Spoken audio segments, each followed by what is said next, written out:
Assalamualaikum. Waalaikumsalam warahmatullahi wabarakatuh. Aneh nggak pakai headset, gimana nih? Iya nggak apa-apa, bagus-bagus aja Pak. Apa? Terus. Aman.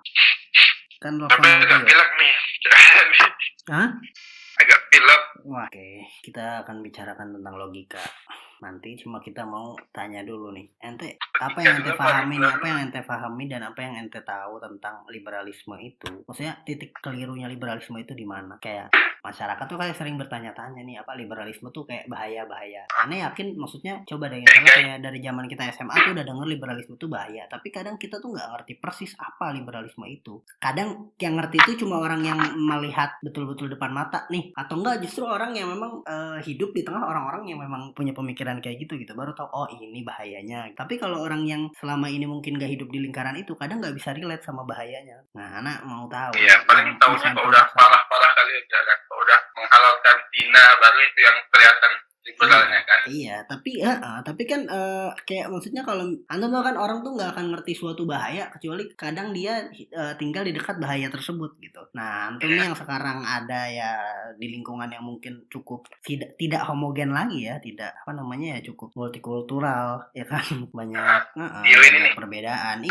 Iya, maksudnya dan udah jenjang S2 yang mungkin orang banyak berhujah dengan cara yang ilmiah, yang lebih ilmiah, tapi ya pasti memang perbedaan pendapat di situ dan perbedaan kultur kan pasti banyak. Nah, yang menurut yang ente rasakan nih dan yang ente pahami, liberal itu apa dan kenapa bahayanya di mana gitu? Menyimpang, kok bisa menyimpang liberal? Jadi liberal itu dia pada intinya dia itu kebebasan. Yang kebebasan kalau misalnya secara lugas, secara etimologi dia itu kebebasan. Tapi kalau secara istilah itu dia berbeda-beda setiap zaman. Yang mana mempunyai kesamaan, ya kesamaannya itu pada kebebasan. Yang mana kebebasan ini dia kebebasan dalam berpikir, kebebasan dalam berprinsip. Nah, jadi mereka itu tidak terikat dengan doktrin atau dogma yang mana seperti kita. Yang ada doktrin, misalnya doktrin yang yang dari Al-Quran dan Sunnah, misalnya doktrin harus percaya dengan Nabi gitu kan. Tapi kalau mereka itu dia bebas berpikir. Nah, itu dia tidak terikat dengan doktrin atau dogma pun. Itu dia liberal. Jatuhnya yang mana kebebasan yang parahnya mereka ini kebebasannya bukan masalah dunia, tapi dia kebebasannya dalam masalah agama, dalam masalah tauhidiyah, dalam masalah akidah. Itu dia yang bermasalah. Yang mana kalau misalnya sering kita dengar kan filsafat kan, ya walaupun nggak kita mutlakkan filsafat itu secara semuanya itu ya ke orang kan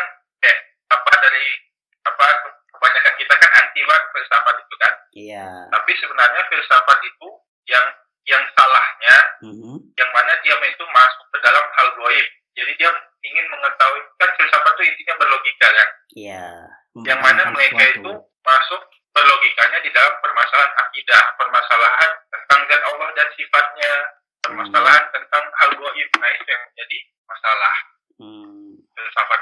Jadi nggak seluruhnya filsafat itu salah emang? Nggak seluruhnya filsafat itu bisa diharamkan gitu? Karena kalau kita dilarang untuk dipelajari. Karena kalau kita lihat secara umum kan dia itu berlogika. Kalau kita memakai logika berarti kita memakai filsafat. Tapi filsafat yang dilarang itu yang mengetahui zat Allah yang kita tidak bisa tahu tentangnya dengan logika itu. Mengetahui hal-hal yang tauhidiyah itu yang harus dengan dalil, dan mereka tidak dengan dalil. Bahkan mereka mengedepankan logika itu daripada dalil. Menuhankan logika ya gitu ya. Logika apa? Filsafat maksudnya berlogika lah kan? Filsafat. Iya, jatuhnya itu, tapi itu juga lebih ke kayak mereka yang selalu berteriak tentang open minded gak sih? Open minded. Iya. Open minded dia beda nih. Open minded dia itu objektif. Ya. Apabila objektif, dan apabila ada dalil terima, kalau dalilnya benar, ilahnya benar, dan dalilnya benar terima. Tapi kalau filsafat dia itu mematokkan atau menjadi patokannya itu adalah logika. Nah, apabila logika itu bertentangan dengan dalil, dengan argumen dalil, maka dia itu mentakwilkan dalil itu, mengeremkan dalil itu, karena kalau mereka membahas dalil pasti kafir kan. Mereka nggak terang-terangan begitu, tapi mereka itu mentakwil atau minimal apa itu saya nggak tahu artinya kayak gitu mereka. Agar tidak bertentangan dengan logika mereka. Yang penting pokoknya logika diutamakan logika ya. Kalau nggak logis, nggak masuk di akal. Yang kayak dalam bahasa kerennya mereka selalu nggak ilmiah gitu. Iya, bahasa keren mereka apa yang berpikiran modern lah. Kalau setahuannya di UIN itu maksudnya mereka agak mengklaim diri mereka kalau misalnya lebih berlogika itu berpikiran modern. Tapi kalau misalnya kita cuma ngikutin dalil sesuai para sahabat itu kolot, berpikiran kolot. Jadi berpikiran modern. Sering kan dengan itu. Iya juga sih. Tapi kalau Ana sih lebih berpikir kayak ya kalau open minded itu emang sesuatu yang positif. Maksudnya emang itu open minded kayak mungkin kata dari objektif kan. Tapi ini bukan open minded, tapi kayak bukan berpikiran terbuka, tapi berpikiran bebas gitu. Maksudnya kayak dia membebaskan pikiran dia, kayak terserah dia mau kemana. Kemudian ya itu. Jadi kayak setelah dia bebas, dia mau ngarahin kemana dan ujung-ujungnya dia tetap mendahulukan akal dia dari apapun sebetulnya, dari apapun, bahkan dari pendapat orang gitu. Bahkan dalil aja ditentang. Jadi kayak ketika dalil aja ditentang, ya apalagi perkataan manusia yang ya mungkin tidak sekuat dalil ya. Gitu. Iya. Yang mana mereka ini puncak liberalnya itu mereka itu hermeneutika. Nah, iya. Jadi mereka hermeneutika. Hermeneutika itu dia kalau bahasa dulunya batiniah. Batiniah itu apa ya? Mereka mempunyai pengetahuan tentang dalil Al-Quran yang berbeda dari lafaz itu. Jadi dia mengetahui arti makna tafsiran dari lafaz Al-Quran tersebut. Yang mana ini yang menjadi argumen mereka untuk mentakwil ya sebebas mereka mau. Tapi mereka ini berargumen dengan hermeneutika, mereka menyerang dulu Al-Qurannya. Jadi mereka mengatakan bahwasanya Al-Quran itu bukan kalamullah. Makanya dengan begitu mereka tidak segan untuk mengganti-gantinya. Jadi mereka cuma bilang Al-Quran itu hanya tafsiran malaikat Jibril dan Nabi Muhammad. Yang mana kalau misalnya kita bicara syubhat ya, buat mereka itu di dalam hadis kan disebutkan bahwasanya wahyu itu turun seperti dentuman lonceng kan, ada kan dari Sahih Bukhari. Iya. Jadi mereka bilang, itu kan berarti kok bisa dentuman lonceng itu menjadi lafaz Al-Quran, misalnya qul huwallahu ahad, gimana? Oh berarti itu tafsiran Nabi Muhammad gitu. Itulah kok syubhat mereka. Nah, yang mereka pokoknya intinya mau bilang bahwasanya Al-Quran itu bukan kalamullah. Padahal kalau kita lihat lafaz teks hadisnya, seperti itu bukan mengubah makna. Seperti kita bilang motor itu melaju seperti kuda. Apakah kita bilang motor itu kuda? Kan enggak. Cuman seperti aja. Kadang mereka itu itulah karena logika mereka terlalu bebas, terlalu lancar, jadi begitu. Iya. Menuhankan logika ya. Iya. Nah terus emang apa penyebab orang itu bisa jadi liberal gitu? Ya, penyebabnya itu karena mereka itu terlalu menggunakan akal sebagai tolak ukur kebenarannya. Itulah yang mana tadi inti dari logika, inti dari liberal. Kenapa mereka bisa?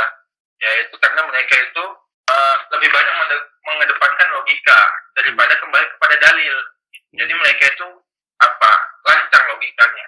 Walaupun kita harus memakai logika, tapi mereka itu lebih mengedepankan logika daripada dalil.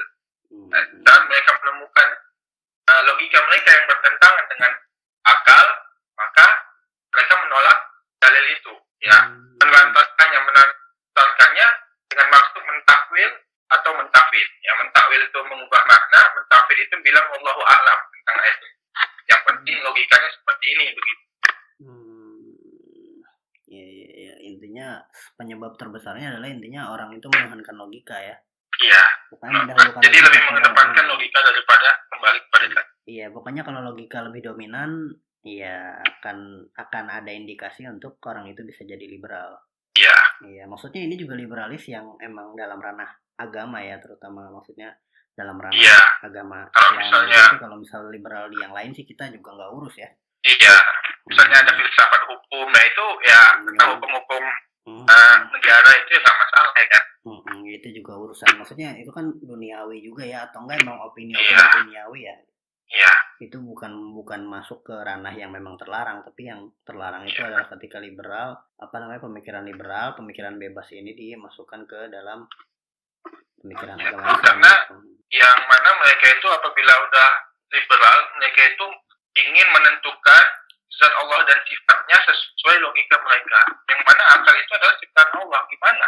Ciptaan Allah kan lemah. Gimana akal itu bisa meliputi atau mengetahui atau menentukan sifat-sifat Allah sesuka hati, sesuai akal itu. Padahal akal itu sendiri ciptaan Allah, kan gitu. Iya.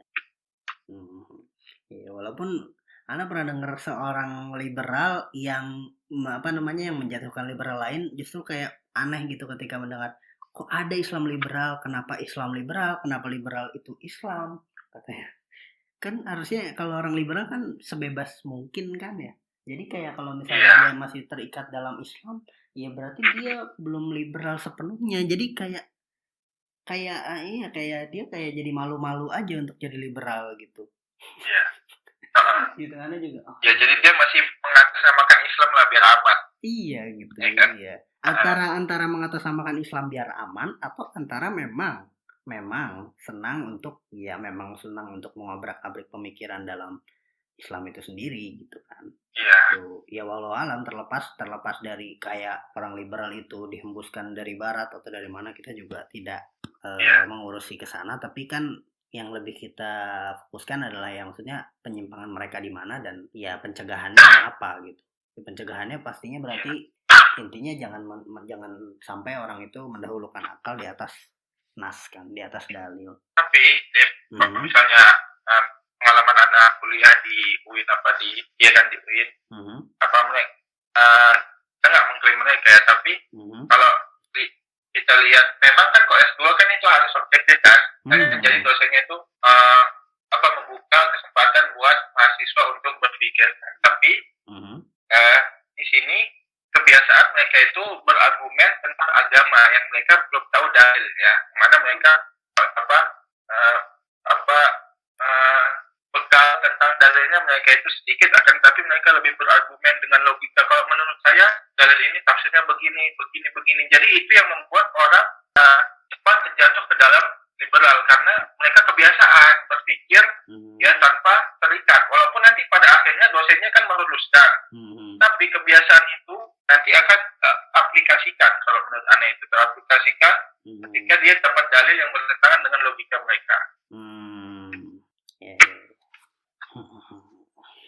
Ya tapi ya bisa juga antara dalil itu bertentangan dengan logika atau bertentangan dengan hawa nafsu gitu. Kayak maksudnya sebenarnya kadang orang itu udah nangkep aja logika ini dalilnya kemana dan sudah secara nalar sudah ngerti, cuma kayak aduh gimana ya cara nentangnya, karena dia terlalu cerdas dan akalnya keblinger, ya bisa aja justru dia selewengkan makna dari dalil itu untuk kepentingan pribadinya gitu.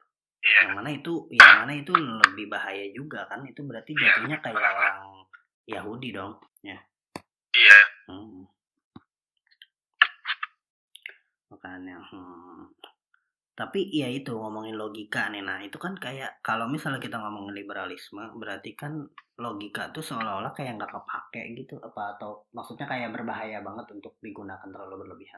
Gimana nih kedudukan logika dan akal dalam Islam tuh gimana menurut yang antum pelajari? Kedudukan logika ya. Ya logika itu sebenarnya banyak dalil. Ya, yang mana Allah SWT memuji orang-orang yang menggunakan logika atau menggunakan akal mereka. Dan misalnya Allah SWT berfirman, "Afala yatadabbaruna al-Qur'an, ya afala ta'qilun, la'allahum yafqahun, la'allahum yadhakkarun." Nah, itu kan semua intinya menggunakan logika kan? Ya, tapi ya Islam itu tidak menuhankan akal seperti orang liberal, akan tapi juga tidak membuang akal sepenuhnya. Jadi tidak dituhankan, tapi juga tidak dibuang sepenuhnya gitu. Ya, ada kalanya logika ini berperan penting dalam agama, misalnya dia untuk memahami dalil, ya untuk memahami fikih-fikih kontemporer, dan itu masuk ranah agama juga. Nah, ada kalanya akal ini sangat sedikit perannya, jadi andilnya akal ini sangat sedikit. Ya, yang mana itu dalam masalah hal gaib atau masalah akidah atau masalah Allah dan sifatnya, itu akal itu cuman sedikit perannya. Jadi dia cuman mengetahui aslul makna. Yang misalnya kalau misalnya bilang kita nikmat surga itu seperti ada sungai ya di bawahnya itu kita cuma bisa memahami cuma memahami sungai aja udah ya nggak bisa lebih dari itu kita memahami Allah ya misalnya sifat jati yang misalnya Allah mempunyai tangan udah kita udah tangan aja bukan kaki bukan kepala tapi kita nggak bisa lebih dari itu akal itu tidak bisa. Jadi kedudukan akal itu intinya ya jangan terlalu dituhankan sehingga dia melewati dalil. Tidak dituhankan. Tapi juga tidak dibuang sama sekali ya. Iya. Ya, karena kan Ali bin Abi Thalib radhiyallahu anhu juga pernah membantah orang-orang yang hanya mengedepankan akal kan laula din bi ra'yi karena asfalul khuf ya kan ahaqqu bil mashi min tuhilihima. Yang mana apabila ya kan yang mana apabila kata Ali itu apabila agama itu berlandaskan logika maka khuf itu lebih berhak diusap atasnya daripada bawahnya akan tapi Ali bin Abi Thalib melihat Nabi Muhammad SAW mengusap enggak maksudnya tadi yang bawahnya khuf itu lebih berhak diusap daripada atasnya itu kalau menggunakan logika. Iya. Akan tapi Rasulullah Ali bin Abi Thalib melihat Rasulullah mengusap atasnya khuf. Iya. Sama ketika orang batal kentut ya kan kentut maka yang justru yang dibasuh anggota wudu gitu untuk suci lagi kan bukan bagian dugurnya gitu. Kalau misalnya makanya di dalam fikih itu ada istilah ibadah maktoh dan ibadah ghairu maktoh. Kalau misalnya kita masuk ke fikih ada ibadah yang makbulah ada yang ghairu makbulah, ibadah yang masuk akal ada ibadah yang nggak masuk akal. Kalau misalnya wudu kan ibadah nggak masuk akal kan. Nah, misalnya kenapa orang kita bisa kentut kenapa yang dibasuh tangannya itu kan tidak masuk akal. Kenapa kita harus sholat, kenapa harus ruku itu kan kalau masalah fikih itu namanya ibadah ghairu makbulah yang tidak masuk akal. Ada juga ibadah yang makbulah misalnya menyingkirkan duri dari jalan itu kan biar orang itu kan masuk akal itu kan. Iya. Memisahkan orang yang berkelahi itu kan masuk akal. Maksudnya ada ibadah yang hikmahnya bisa dipahami langsung sama manusia, ada yang enggak gitu. Iya, gitu lah maksudnya. Ada yang tidak dipahami. Tapi kalau di sini ya yang mana kita ketahui bahwasanya Ibnu Taimiyah itu ada ulama yang yang sangat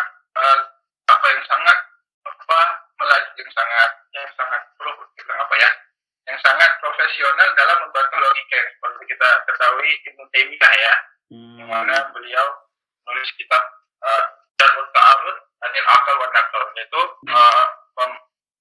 mengangkat pertentangan antara akal dan nakal. Yang mana di dalam kitab itu beliau membantah Ibnu Sina, Al-Razi, Ibnu Rus termasuk yang paling modern yaitu Imam Ghazali.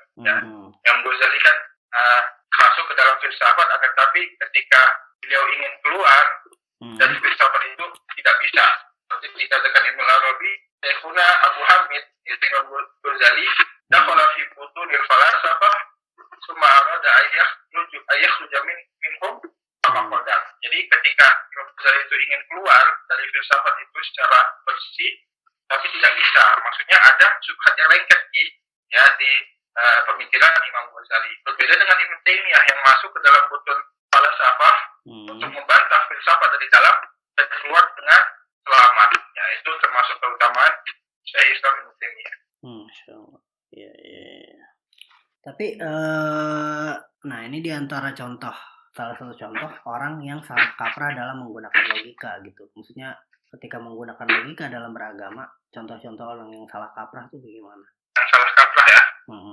Kok misalnya dalam masalah yang sepele aja lah misalnya kalau misalnya mereka misalnya kalau misalnya dibilang kita nggak boleh makan lahmul khinzir kan berarti ya nggak boleh cuma makan daging aja tulangnya boleh. Nah itulah kalau misalnya abal-abalannya lah kan nah, berarti boleh nggak kita mengusap mencuci ludah anjing maksudnya baju yang udah terkena ludah anjing dengan rinso kan rinso lebih bersih daripada tanah gitu. Kenapa harus pakai tanah gitu kan pemikirannya. Itu logika ya. Tapi kalau misalnya yang parahnya yaitu mereka masuk ya ke dalam masalah ya zat Allah dan sifat-sifatnya. Yang itu misalnya mereka tidak contohnya mereka tidak meyakini Allah mempunyai tangan, tidak meyakini Allah turun ke langit dunia. Kenapa meyakini Allah mempunyai tangan? Karena kalau misalnya mempunyai tangan, berarti sama seperti makhluk. Karena ini dah masuk logika kan, sama seperti kita gitu.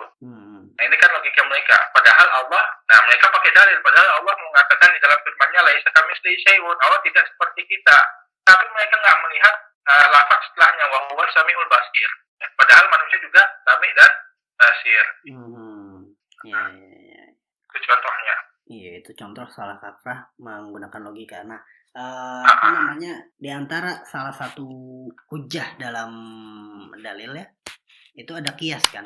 Kias atau analogi. Nah, kias atau analogi. Orang ini sekarang lagi banyak nih berargumen atau berhujah dalam agama menggunakan kias atau analogi ini, gitu. Akhir-akhir ini banyak orang yang lebih senang dengan analogi karena emang analogi paling enak untuk dicerna dengan orang gitu kan, dicerna sama orang.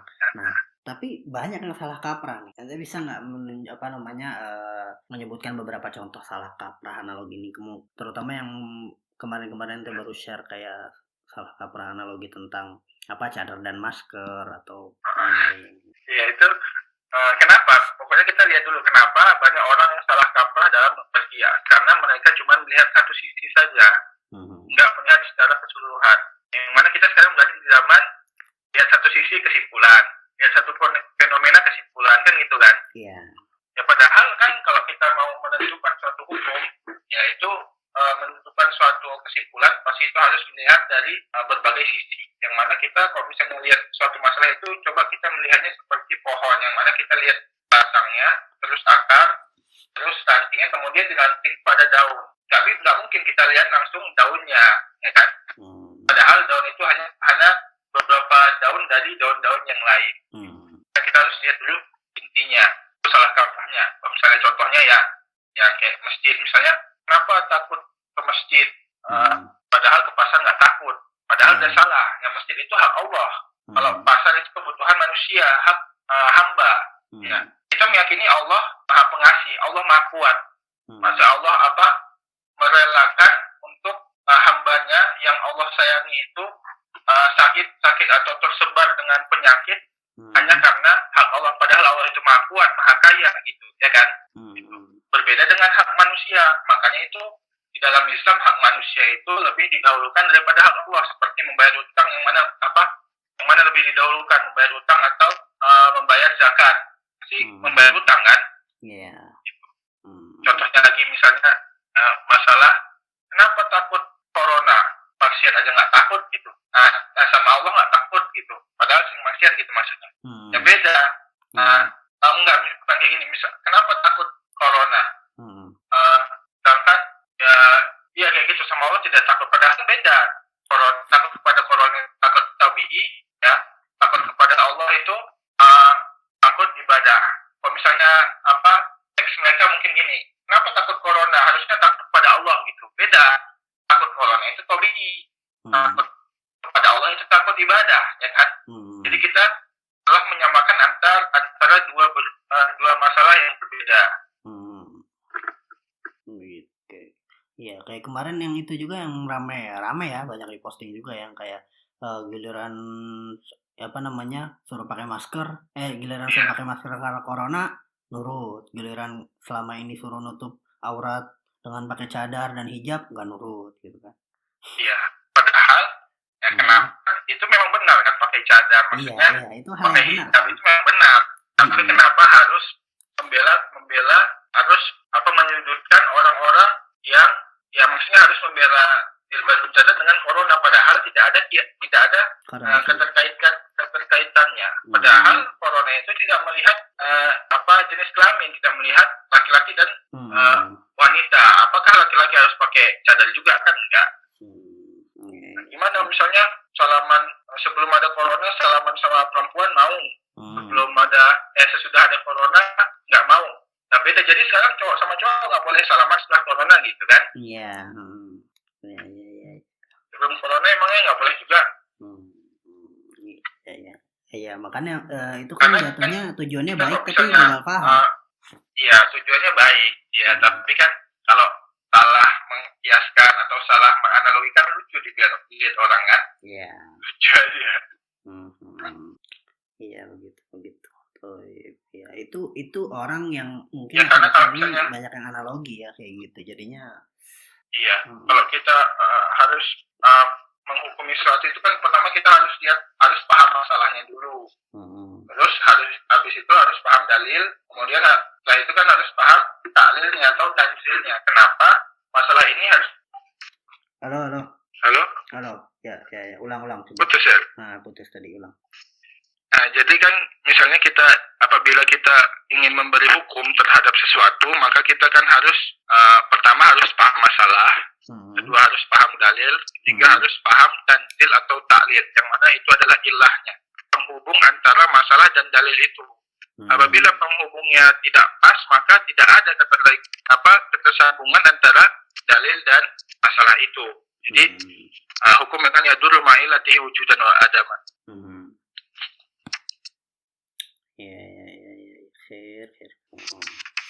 Ya itu kan akhir-akhir ini banyak orang yang memang rame nih lagi berhujah di media sosial atau di status yang memang ya berhujah itu menggunakan logika gitu, istilahnya memang mereka lagi pengen menyadarkan orang lain tapi dengan kias dan analogi yang ya kadang nggak tepat gitu kan gitu. Walaupun ya tujuannya baik gitu. Iya. Walaupun akhir-akhir ini tapi, juga kalau orang yang nggak kalau orang yang nggak ngeh kan iya aja kan, tapi kalau misalnya orang yang tahu kan lucu. Iya sangat disayangkan lah artinya, tujuan baik kan kalau misalnya sangat disayangkan. Nah ini akhir-akhir ini juga rame tentang semenjak adanya corona ini sih terutama ya, yang memang pandemi ya, semenjak adanya pandemi ini yang memang orang tuh mulai sensitif atau mulai kayak naik atensinya naik terhadap teori konspirasi gitu, yang mana itu emang sebetulnya sudah banyak menjangkiti kita juga ya, maksudnya kita tuh dari dulu sebelum, maksudnya itu teori konspirasi itu bahkan ada sekarang dibawakan oleh kajian-kajian di beberapa ustadz akhir zaman gitu loh, maksudnya orang-orang yang memang itu kan teori konspirasi mereka sangat kuat sekali, walaupun mereka nggak bilang kalau itu teori konspirasi, tapi secara topik yang mereka bicarakan itu adalah topik yang sering digaungkan ya merupakan topik teori konspirasi gitu makanya. Gimana seorang muslim bersikap terhadap teori konspirasi ini? Ya, memang kadang ya teori konspirasi itu kadang masuk akal ya kan, kadang masuk akal, bahkan kadang teori konspirasi itu sesuai menurut kita itu sesuai dengan dalil kan. Nah, contohnya yang lucunya aja, yang abal-abal, corona itu kan dari bahasa Arab artinya corona kan, maksudnya dekat, makanya kita nggak boleh ngomong corona, nanti dia nggak pergi gitu. Itu yang contoh lucunya kan. Oh ya, corona jadi corona ya. Itu kan sudah jelas. Nah, tapi kita sebenarnya corona sebenarnya konspirasi ini udah ada dari zaman Nabi ya kan, misalnya. Nah, seperti yang kita tahu sebenarnya Israiliyat itu konspirasi Bani Israel kan. Iya. Nah, Israiliyat kan dia itu ya semacam konspirasi, contohnya yang juga dimasukkan oleh ulama-ulama tarikh kan, seperti di dalam kitab Al-Kamil fit Tarikh misalnya, kemudian Al-Bidayah wal Nihayah banyak memasukkan Israiliyat di dalamnya. Contohnya misalnya seperti iblis masuk ke surga sebelum ingin menghasut Adam untuk memakan buah yang diharamkan Allah, itu kan dibantu masuknya ke dalam perut ular. Ini Israiliyatnya ya, masuk ke dalam perut ular. Kemudian karena iblis kan nggak boleh masuk ke surga karena ada penjaganya kan. Nah, jadi masuk ke tubuh ular, makanya kemudian ketika dihukum ketahuan kan, ketika dihukum maka ular dihukum dengan dihilangkan kakinya karena sebelumnya ada kakinya. Itu Israiliyatnya. Itu Israiliyat ya. Nah, gitu Israiliyat. Nah, tapi kan bagaimana sikap kita tentang konspirasi atau Israiliyat, misalnya konspirasi Bani Israel atau yang sekarang itu konspirasi kan. Jadi sifatnya apabila memang konspirasi itu sesuai dengan dalil, tapi maksudnya sesuai ini bukan cocok logi atau dipaksakan gitu. Nah, maka itu kita boleh percaya karena itu sesuai dengan dalil. Tapi tidak percaya sampai hasil-hasilnya, tapi sesuai kontekstual dalil saja. Nah, apabila itu bertentangan dengan dalil, maka kita jelas harus tolak kan. Nah, dan apabila itu tidak ada dalilnya atau tidak ada kesesuaian dan tidak ada pertentangan, maka kita harus tawakuf karena itu masalah hal gaib. Nah, bagaimanapun itu, benar ataupun tidak konspirasi itu, apabila sudah ada andil dari pemerintah, maka kita harus ikutin pemerintah. Ya, karena hukmul hakim yarfa'ul khilaf. Hukum dari hakim itu yang mengangkat perselisihan, maupun itu konspirasi atau bukan konspirasi, itu semua harus mengikuti pemerintah. Iya, maksudnya kan sekarang banyak kesimpang siuran berita, maksudnya terlepas dari berita itu konspirasi atau tidak konspirasi, maka ya berita yang dari pemerintah lah yang menghapuskan semua khilaf itu, semua perbedaan berita, perbedaan versi berita itu ya.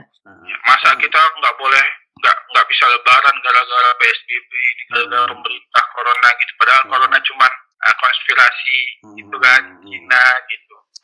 Nah itu apabila ada andil pemerintah, maka kita wajib mengikuti pemerintah. Iya.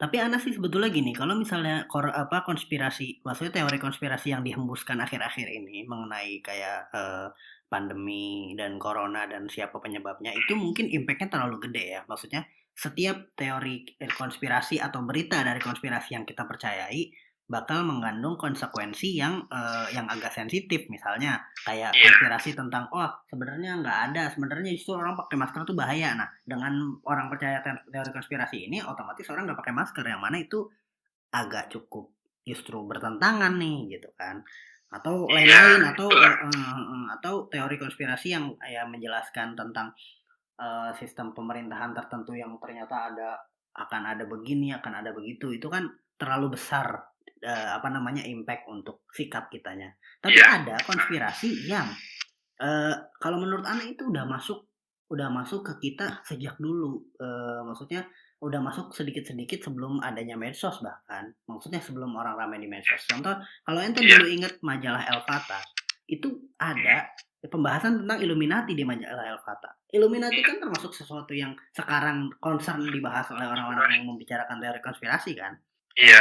Nah, tapi dulu Ana baca itu, dan Ana baca artikel-artikel itu, dan Ana percaya, maksudnya. Nah, dan teori konspirasi ini kayak misalnya teori konspirasi, jangan K-pop itu merupakan musik syaiton. Ya padahal sebenarnya semua musik syaiton ya. Tapi kayak ada simbol-simbol Illuminati gitu kan, simbol di dalam Illuminati, musik itu. Atau misalnya simbol Illuminati dalam musik, simbol Illuminati dalam hiburan, atau ada keberadaan Illuminati itu sendiri yang mana itu kayak penyembahan terhadap setan dan lain-lain. Itu kan impactnya bagus ya, maksudnya membuat orang jadi jauh, yang tadinya demen K-pop terus tahu Illuminati, jadi gitu loh. Nah, dan itu masuk ke majalah-majalah kita, bahkan yang anak dulu, ini ternyata ini teori konspirasi, ini bagian dari teori konspirasi. Nah, itu tuh gimana bersikap sama yang begitu gitu loh. Kan kalau kebanyakan majalah itu kan, apalagi majalah Islami kan, apabila ngomongin tentang konspirasi, maka mereka membawakan dalil, tapi dalil mereka dalil umum kan, gitu. Ya, dalil umum, nggak ada yang jelas-jelas ini itu ada simbolnya gitu kan, enggak. Iya, nggak cocok. Mereka pakai dalil umum, pakai dalil umum, kemudian mereka mencocokkan di sini ada lambang matanya atau ada lafaz ini bahasa yang gitu kan. Iya.